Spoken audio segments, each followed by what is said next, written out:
है। चलिए जी, थोड़ी स्पीड पकड़ेंगे। अगेन बहुत आसान क्वेश्चन, बहुत बार पूछा जा चुका है, क्लास में कराया जाता है, क्लास नोट्स में आपको मिल जाएगा, किसी की भी क्लास नोट्स में आपको मिल जाएगा, हर कोई कराता है इस क्वेश्चन को, कोई तीरंदाजी वाली बात नहीं है इसमें, बहुत ज्यादा आसान है।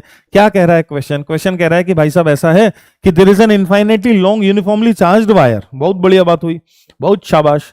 तो there is a uniformly charged wire, ऐसा है ना, ठीक है, इनफाइनाइट वायर जैसा हो गया, जिसकी वजह से इलेक्ट्रिक फील्ड कितनी होती है? 2k lambda by are. Direction किधर होगा? अगर वायर पॉजिटिवली चार्ज है तो डायरेक्शन बाहर की तरफ होगा।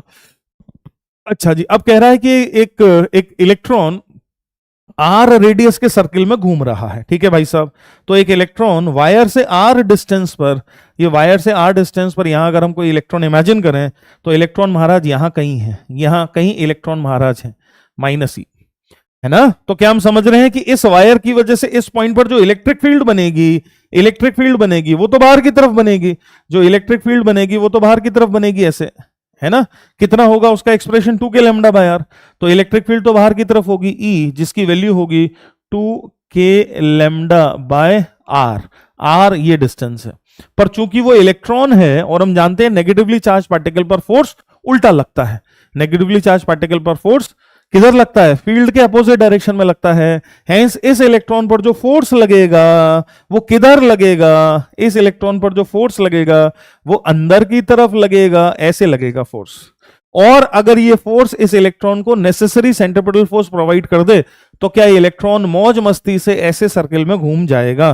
बोलो भाई, घूम सकता है क्या? बिल्कुल घूम सकता है। तो क्या ये इलेक्ट्रॉन इस प्रकार से सर्किल में घूम जाएगा? यही हो रहा है इस क्वेश्चन में, यही हो रहा है, बहुत ज्यादा आसान है, यही हो रहा है, ठीक। तो इलेक्ट्रॉन पर जो इलेक्ट्रिक फील्ड है बाहर की तरफ, उससे जो फोर्स पैदा हुआ अंदर की तरफ, यही फोर्स नेसेसरी सेंट्रिपेटल फोर्स बना। तो फंडामेंटल इक्वेशन जो बनी वो ये बनी कि इलेक्ट्रॉन पर लगने वाला force which is E into 2k lambda by R, E into 2k lambda by R, this is the force. F is equal to Q लिखा है, this is the force acting on the electron, और यही force necessary centripetal force बना, मतलब mv² bye are बना, mv² bye are बना। समझे?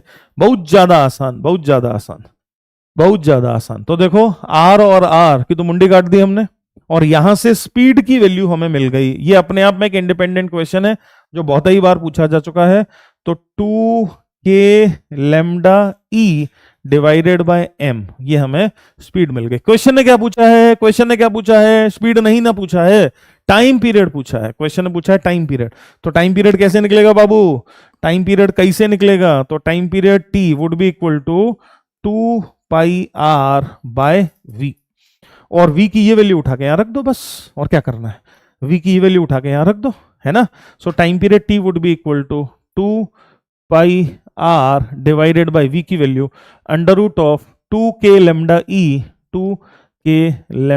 e, और ऊपर में चला गया क्या? Under root of m।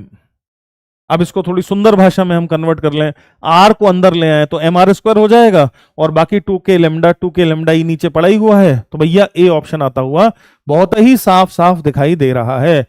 ये तो नीट का पेपर है, हाँ बिल्कुल नीट जैसा ही पेपर आया है इस बार, बहुत ज्यादा आसान आया है, बहुत ज्यादा आसान। नीट में भी कुछ इक्का दुक्का क्वेश्चन तो थोड़े बहुत डिफिकल्ट आ जाते हैं, ये बहुत ज्यादा आसान है ना। नीट जीत गया है इस बार मेंस से,